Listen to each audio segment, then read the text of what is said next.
CUET UG का exam होने वाला है 15th ऑफ मई को। और जो कैंडिडेट्स हैं ना, जो स्टूडेंट्स हैं जो इस बार का एग्जाम देने वाले हैं, बहुत ज़रूरी है कि वो गाइडलाइंस को फॉलो करें। और उन्हीं गाइडलाइंस में से एक है ड्रेस कोड। देखिए, अगर आप इन इम्पॉर्टेंट गाइडलाइंस को फॉलो नहीं करते हैं, ड्रेस कोड को फॉलो नहीं करते हैं ना, तो आपको एग्जाम वाले दिन बहुत समस्या हो सकती है। हो सकता है कि आपका कैंडिडेचर ही कैंसिल हो जाए, या फिर ये भी हो सकता है कि आपको एग्जाम देने में बहुत लेट हो जाए। सो आपको क्या करना है, पहले से ही ड्रेस कोड के बारे में और जो दूसरे इंस्ट्रक्शंस है ना, उसके बारे में जानकारी हासिल कर लेनी है, ताकि आप ना एग्जाम वाले दिन आराम से प्रिपेयर होकर जाएं और आपको कोई समस्या ना हो। तो इस वीडियो में ना हम इसी पर मेजरली फोकस करने वाले हैं कि आपको एग्जाम वाले दिन कौन से कपड़े पहनने हैं और कौन सी चीज़ें अवॉइड करनी है। और साथ ही आपको ये भी आइडिया दे देंगे कि कौन कौन सी चीज़ें बैन हैं एग्जाम हॉल में और आप उन चीज़ों को नहीं ले जा सकते। अगर ले गए और उन चीज़ों के साथ पकड़े गए तो आपको बहुत ज़्यादा समस्या हो सकती है।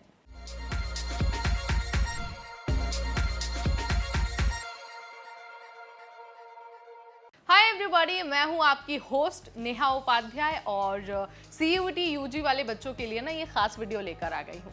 यहाँ हम बात करेंगे ड्रेस कोड के बारे में सबसे पहले, क्योंकि एग्जाम वाले दिन ना आपका जो ड्रेस है, जो आपकी अटायर है, वो भी बहुत मायने रखती है।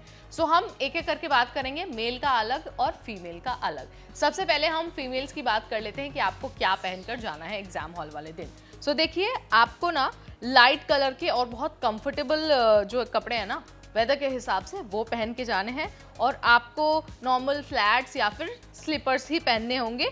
आप लो हील वाले जो फुटवेयर है ना, वो यूज़ करिए। इसके अलावा आप दूसरी चीज़ें यूज़ नहीं कर सकते। अब मैं आपको ये बता देती हूँ कि स्पेशली कौन कौन सी चीज़ें ड्रेस कोड के अंडर बैन है। ठीक, लड़कियां कोई भी स्कार्फ वगैरह जो गले में ऐसे बांध लेते हैं, वो सब चीज़ें नहीं पहन के जा सकती।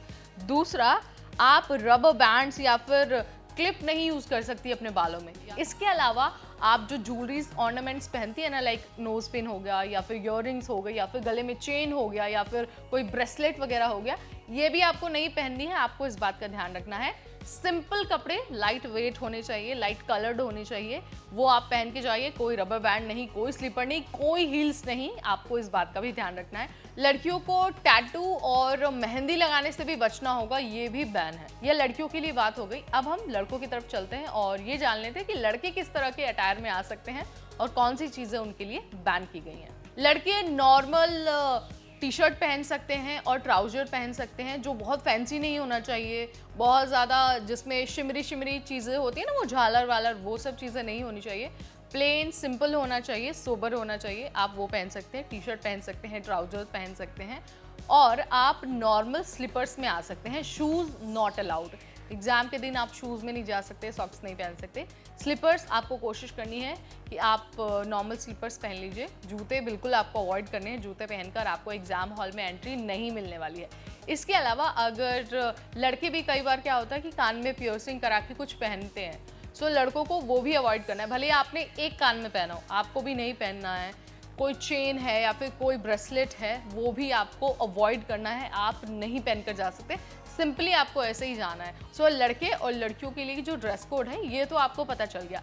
अब क्विकली आपको ना एक बार जो कल्चरल ड्रेस होती है ना, उसके बारे में बता देते हैं। देखिए, बहुत सारे कैंडिडेट्स ऐसे होंगे जो टर्बन्स के साथ आएंगे, हिजाब पहन कर आएंगे। ऐसे कैंडिडेट्स 1 से 2 घंटे पहले, जो रिपोर्टिंग टाइम है ना, उससे पहले एग्जाम सेंटर पर पहुंच जाए।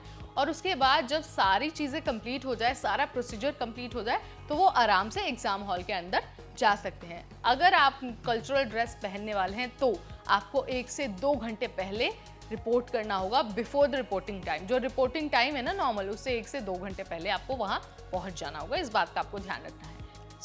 अगर आप एग्ज़ाम देने वाले हैं CUET यूजी का, तो हम आपको यही सलाह देंगे कि आप गाइडलाइंस को एक बार फिर से अच्छे से पढ़ लीजिए और साथ ही ये सारी चीज़ें ज़रूर फॉलो करिए, ताकि आप आराम से बहुत तसल्ली से एग्ज़ाम दे पाएँ। So this is all about CUET dress code 2024। कोई सवाल है आपका तो आप हमें कमेंट के जरिए बता सकते हैं। अगली बार फिर आएंगे एक नई जानकारी के साथ। Till then, this is me Neha Upadhyay, signing of.